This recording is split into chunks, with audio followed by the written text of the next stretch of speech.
Hello students, welcome to EPG Pathshala. I am Dr. Vikas Jain from BS Anandpuria Institute of Pharmacy, Faridabad. Today, I am going to talk about the module Monophasic Oral Liquids Part 3 Manufacturing Consideration from Paper Product Development 1. This lecture will make you learn about the importance of raw materials such as vehicles, stabilizers, complexing agents and other organoleptic agents, facilities and equipments used for manufacturing and development of liquid formulations will also be discussed in this module. Various evaluation parameters to be considered for finished products also a part of this module. Very first, we'll start with the introduction. So, the raw material specifications are very important because contaminants present in the raw material can adversely affect the formulation. Raw material defines the properties of a liquid product such as sweeteners, thickening agents and so forth. The microbial quality of raw materials, both solid and liquid, needs to be critically evaluated. Several raw materials used in liquid products may fall into the food category. A pharmaceutical grade material manufacturer required to make a complete declaration of the composition of materials. Companies need to provide specification to control the quality of raw materials. Materials generally belongs to any of the category. Either they can be related to grass category, grace category, and relevant information can be obtained from IIG database. The basic principle involved in the processing of liquids is independent of the quality of material involved. The solubility parameters at equilibrium are independent of the manner in which the solution is made. The processing parameters generally does not affect the final composition of the system. The rate at which equilibrium is achieved is highly dependent on the procedure and the equipment used. Nowadays, liquid processing lends itself to computer controlled automation. We will now discuss aqueous vehicle or simple water. It is most preferred vehicle because of lack of toxicity, compatibility and good solvent characteristics. Potable water, that is drinking water, is most economic, but dissolved salts may lead to incompatibilities with active principles. Purified water is allowed for uses as vehicle for aqueous liquid formulations except for those intended for parenteral administration. United States Pharmacopoeia defines the quality of water in terms of conductivity measured in 3 stages. Purified water is prepared mainly by techniques such as distillation and ion exchange. The water thus obtained is called as deionized or demineralized water. Apart from aqueous vehicle, non-aqueous vehicles can also be used, but in oral formulations, these are commonly used as co-solvents. The very first agent in this category is ethyl alcohol or ethanol. It should contain 94.9 to 96% volume of ethyl alcohol. Toxicological effects associated with this particular agent compromises the use of alcohol in pharmaceutical preparation specifically intended for administration to pediatric patients. Label of formulation must depict the concentration of alcohol that may be used in a formulation along with its upper limit of incorporation. Another agent is propylene glycol, which is an odorless, colorless, viscous liquid that contain 2 hydroxyl groups. It is used in pharmaceutical preparations as a co-solvent and generally used as a replacement for glycerin. Glycols, that is compound containing two hydroxyl groups, except propylene glycol, are rarely used internally due to their toxicity. Another agent, glycerol or glycerin, is an odorless, sweet liquid that is miscible with water and whose co-solvency are due to the presence of three hydroxyl groups. That's why it is termed as a triol. Next agent under discussion is polyethylene glycol, commonly known as PEG. It is a polymer composed of repeating units of the monomer ethylene oxide. The physical state of the polymer is dependent on the number of repeat units and hence on the molecular weight. Low molecular weight grades, that is PEG 200 and PEG 400, are preferred as co-solvents in pharmaceutical solutions. Some commonly used vehicle in pharmaceutical liquids are acacia syrup, alcohol, aromatic elixir, aromatic syrup, cherry syrup, cocoa syrup, glycerin, isopropyl alcohol, orange syrup, purified water, sterile water for injection, sterile water for irrigation, simple syrup, cherry syrup, Ora sweet, sucrose with glycerin and sorbitol, Ora plus, sorbitol, glycerin and liquid glucose. The next category after vehicles under discussion is the category of stabilizers. That includes preservatives, antioxidants and buffers. We'll now discuss preservatives. An ideal preservative can be qualitatively defined as one that meets the three following criteria. First, it must be effective against a broad spectrum of microorganisms. It must be physically, chemically, and microbiologically stable for the lifetime of a product. It must be non-toxic, non-sensitizing, adequately soluble, and compatible with other formulation components. And it should remain acceptable with respect to taste and odor at the time, at the concentration it has been used. Combination of two or more preservatives is used to achieve the desired antimicrobial effect. Major classes of preservatives include acidic, neutral, mercurials, and quaternary ammonium compounds. Out of these four classes, only acidic type of preservatives can be used in oral liquids. Remaining three, that is neutral, mercurial, quaternary ammonium compounds, are used in ophthalmic, nasal, and parenteral products. Some pharmaceutically useful preservatives are from class acidic.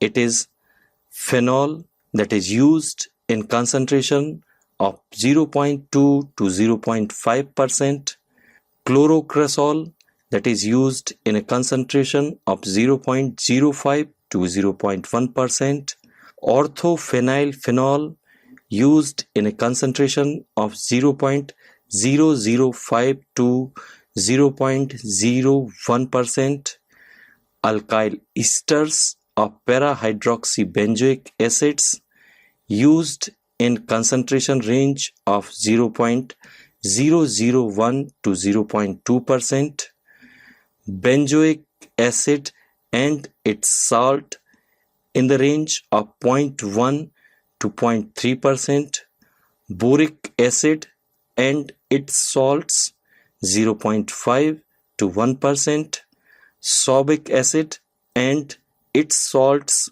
0.05 to 0.2%. Phenols, due to their characteristic odor and stability in presence of oxygen, are of little use in oral preparations. Para-hydroxybenzoic acid esters and salts of benzoic acid and sorbic acid have adequate water solubility and possess both antibacterial and antifungal activity. Combinations of two or more esters of para-hydroxybenzoic acid are used to achieve the desired antimicrobiological effect. Methyl and propyl parabens are used in the ratio of 10:1 respectively. Parabens, that is para-hydroxybenzoates, are more active in acidic conditions, that is, most effective pH range is 4 to 5. Combinations of methyl and propyl hydroxybenzoates are used to give a total concentration of about 0.1% weight by volume. Tween 80 interacts with methyl and propyl parabens and results in loss of antibacterial activity. Mercurials are readily reduced to free mercury owing to incompatibility. Quaternary ammonium compounds are inactivated by a variety of anionic substances.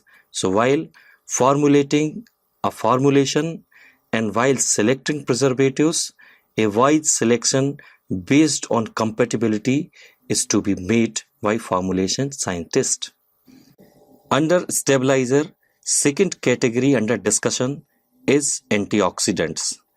Antioxidants are the compounds that may act either as oxidative reaction chain blocker or may act as reducing agents.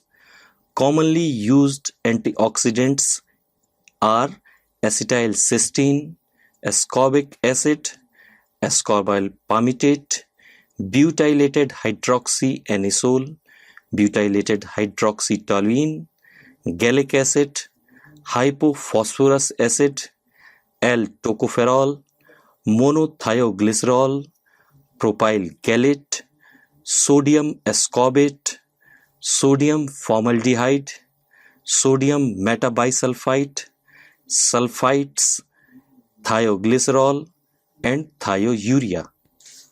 Sulfites act in a quantitative manner, that is, oxidation in a formulation starts only after the consumption of sulfites. 5-aminosalicylic acid acts as antioxidant in presence of vitamin C and vitamin E. Harmycin can be stabilized by hydroquinone, butylated deoxycholate, and ascorbyl palmitate. Sodium metabisulfite, ascorbic acid, thioglycerol, and cysteine hydrochloride provide protection primarily in aqueous phase, while oil-soluble antioxidants may include lecithin, ascorbyl palmitate, BHA, BHT, L-tocopherol, and alkyl galates. BHA and BHT specifically have a pronounced odor and should be used in very low concentrations. Alkyl galates have a bitter taste, whereas L-tocopherol is well suited for edible or oily preparations. The third category under stabilizers is buffers. Changes in pH of a preparation may occur during storage for various reasons. Hence, buffers are added to stabilize the pH levels and liquids. A suitable buffer system should have adequate buffer capacity. Some commonly used buffer system includes acetate buffer, citrate buffer, phosphate buffer, and glutamate buffers. Another category under discussion is complexing agent. complexation relies on relatively weak forces. These are London Wall forces, hydrogen bonding, hydrophobic interaction. Any of these three forces can result in formation of a complex. The solubility of complex increases with the concentration of complexing agent. The complex can also precipitate out if the concentration of complexing agent is increased beyond a certain limits. Various type of complexing agents along with their examples are given here. The first type is inorganic type of complexing agent. It includes alkali metal hydroxides with ammonia. Coordination type includes hexamine cobalt 3 chloride. Chelates include EDTA and EGTA. Metal olefins include ferrocene.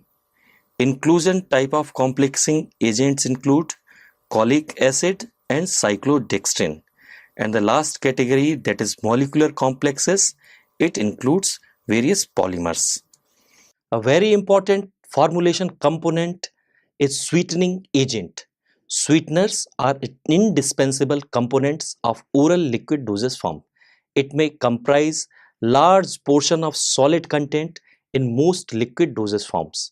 Sweeteners are either nutritive or non-nutritive. Non-caloric sweetening agents are preferred for diabetic patients.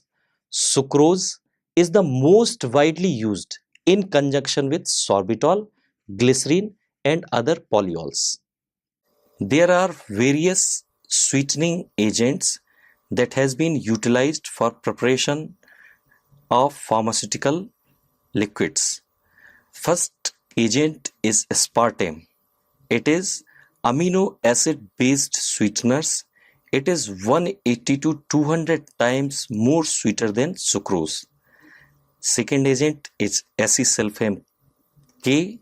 K stands for potassium. It is also a sweetener that is 200 times more sweeter than sucrose. Next agent is cyclamate sodium. It is sodium based sweetener. It is 30 times more potent than normal sucrose. Another agent is neohesperidine dihydrochalcone. It is high intensity sweetener. It has intensity 1500 to 2000 times as compared to that of sucrose. Saccharin sodium. It is water soluble and 500 times more intense than sucrose. Stevia. It is natural sweetener. It is also 200 times more sweeter than sucrose. Thaumatin. It is protein based natural sweetener. It is around 3000 times more sweeter than sucrose. Trehalose. It is non-reducing disaccharide, non-hygroscopic, low reactivity, used in granulation as well as for test masking purposes. Fructose or levulose. It is endotoxin-free white crystalline powder with a very sweet taste. Sucralose. It is also 600 times more sweeter than sucrose. It is heat stable and also stable over a wide pH range. Lactitol. It is non-hygroscopic but very soluble. It is used as an alternative for sorbitol. Xylitol. It is mild white crystalline powder grade with very sweet cool taste. D-xylose or wood sugar. It is a natural pentose obtained from the xylene portion of hemicellulose from plant cell wall. Sorbitol liquid. It is non-crystallizing aqueous syrup. Dry substance is in the range of 68 to 72% and hexitol content is more than 80%. We will now discuss various adversities associated with different sweeteners. So, it is a good practice to know the basic drawbacks associated with different sweetener while formulating a dosage form. C. For sucrose, it can bring about dental caries and it also aggravates symptoms associated with diabetes. Sorbitol suffers from diarrhea and flatulence if given at high doses. Cyclamate, it is known for carcinogenicity and it has been banned in the United States of America. Saccharin, its carcinogenicity is controversial. It is used in few countries and it has been banned in other countries. Aspartame, it suffers from angioedema and urticaria, dangerous for person with phenylketonuria, and it is also not recommended for pregnant or lactating women. We'll now discuss the importance of flavors. Flavors are those agents that basically mask the disagreeable taste of drug. Hence, it enhances the palatability of the administered formulation, particularly useful in pediatric patients and for geriatric patient to ensure patient administer and are ready to take that particular formulation based on the flavor and taste it has been given. Inclusion of flavoring agent enable easy identification of liquid products on the basis of color and smell it provides. It can be easily identified. There are four basic sensations that involves masking of taste. The first sensation is salty, second one is bitter, third one is sweet, and fourth one is sour. Combination of flavors and additives is required to mask these tastes. We will now discuss various agents or flavors that can be used for masking different tastes. For masking salty taste, we have got apricot, butterscotch, licorice, peach and vanilla flavors. For masking bitter taste, anise, chocolate, grapefruit, mint, poison fruit, wild cherry, licorice and coffee could be a suitable masking flavor. For masking sweet taste, vanilla fruits, berries, bubblegum and grape flavor can be utilized. For masking sour taste, citrus fruit, licorice, raspberry, lemon, orange, cherry and grapefruit flavor can be used. Metallic tastes in oral liquid products, that is for iron, are usually masked by extracts of guarana, a tropical fruit. Menthol and chloroform specifically act as desensitizing agents. The degree of bitterness masking in decreasing order can be given as cocoa syrup, followed by raspberry syrup, followed by cherry, then cinnamon, then compound sarsaparilla, then citric acid, then licorice, then aromatic elixir, then orange syrup, and the least effective is wild cherry.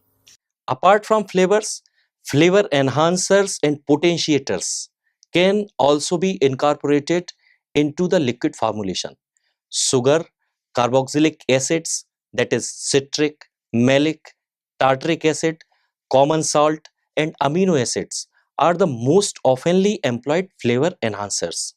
Citric acid is most frequently used, followed by malic acid and tartaric acid. Common salt provides similar effects. For example, vanilla flavor is effectively enhanced by addition of salt. Amino acid derivative MSG is widely used as flavor enhancer, but its use in pharmaceuticals is very limited. The another agent under discussion is colors. Colors is a very important additive that suggests an easy identification of a product from another kind of product. Suitable color associated with the flavor enhances the attractiveness of the product. Apart from increasing aesthetic value, the colorants may mask the strongly colored degradation product too. It also provides easy product identification and differentiation between the similar products.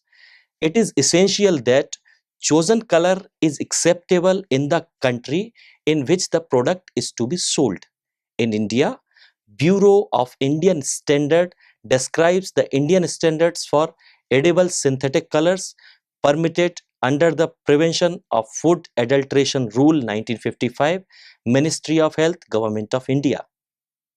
A single color may have different names in different countries. For example, amaranth is also known as Bordeaux S and CI Food Red 9 and CI Acid Red 27. Natural colors include carotenoids, chlorophylls, anthocyanins, riboflavins, caramel, and extracts of beetroot. Synthetic or coal tar dyes tends to grip brighter colors and are generally more stable than natural dyes but may be associated with hypersensitivity reactions. Azo dyes, specifically yellow 5 and 6, have demonstrated cross-reactivity with aspirin and indomethacin. Quinoline dyes, yellow 10 and 11, have been linked with contact sensitization. Some xanthine dyes, FDNC Red 3 and Red 22, are potent photosensitizers. So while selecting colors, these considerations should be kept in mind. There is a need for international harmonization of standards of raw material. The basic need is because pharmaceutical industry is multinational and products are sold in markets worldwide, and regulatory approval for selling a product is required in each country. Standards for each drug substance and excipients are contained in pharmacopoeias. So the pharmacopoeias with largest international use are United States Pharmacopoeia National Formulary, British Pharmacopoeia, European Pharmacopoeia, and Japanese Pharmacopoeia. So, if the international harmonization of standards for raw material has been carried out, it would become easier for a production scientist or a pharmaceutical company to sell a single product meeting the requirements of all countries, and it can be sold throughout the world. We'll now discuss various facilities and equipments that are required for processing pharmaceutical liquids. Therefore, the design of facilities and equipment solely depends on, first thing is product, and second the potential for cross or microbial contamination. The HVAC system, heating, ventilation and air conditioning system, should be validated just as required for processing of potent drugs. Once the drug is present in a solution form, cross-contamination to other product is not a big deal. It is important to protect the drug from other powder sources by maintaining appropriate pressure differentials in the cabinets where products are being processed. There is a flow chart of various manufacturing directions commonly employed during processing of pharmaceutical liquids.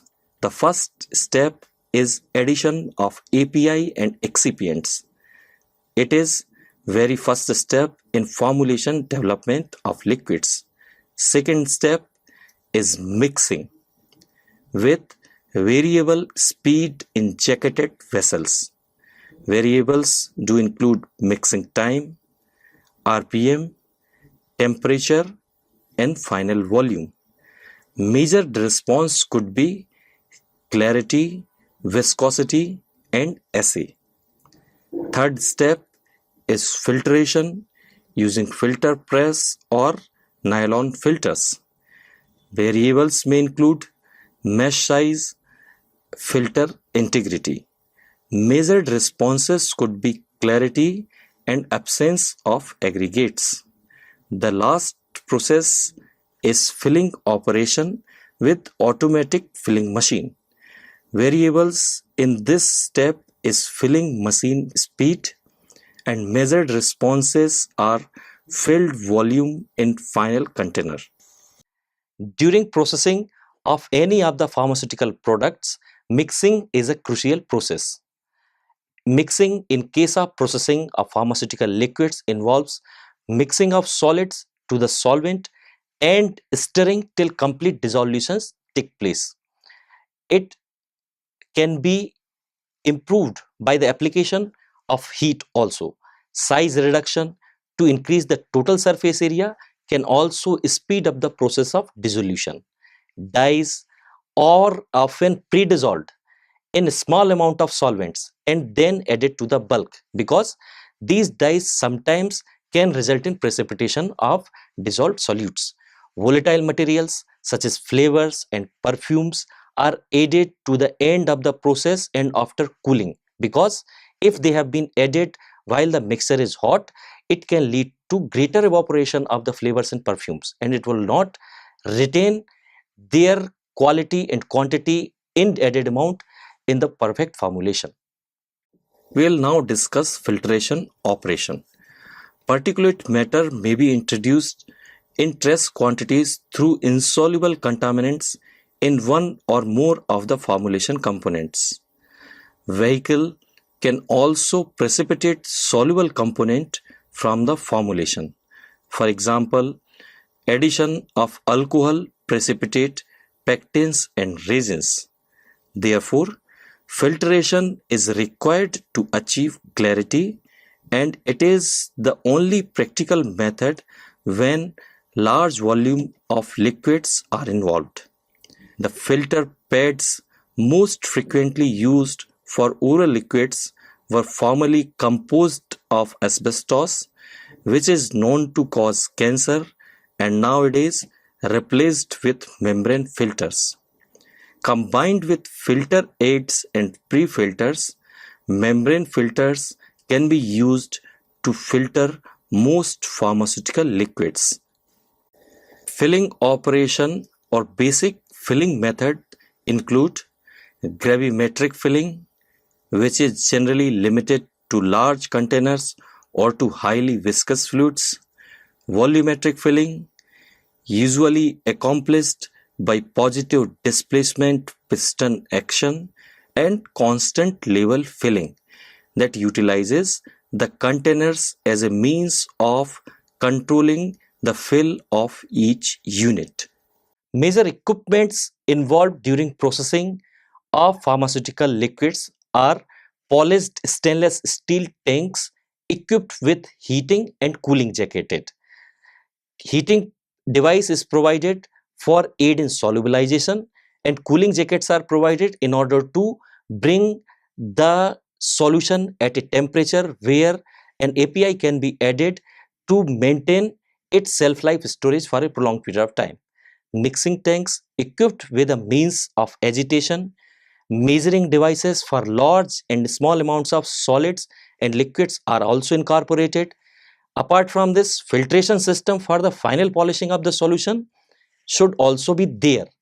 Tote bins and tote bin discharging instruments are also available where processing of liquid dosage form is taking place. Certain measures are to be taken place while we are processing liquid products. First thing is that fully sanitizable stainless steel grade 314 or better quality is recommended. Where lids are used, due care should be taken as it may be a source of microbial contamination.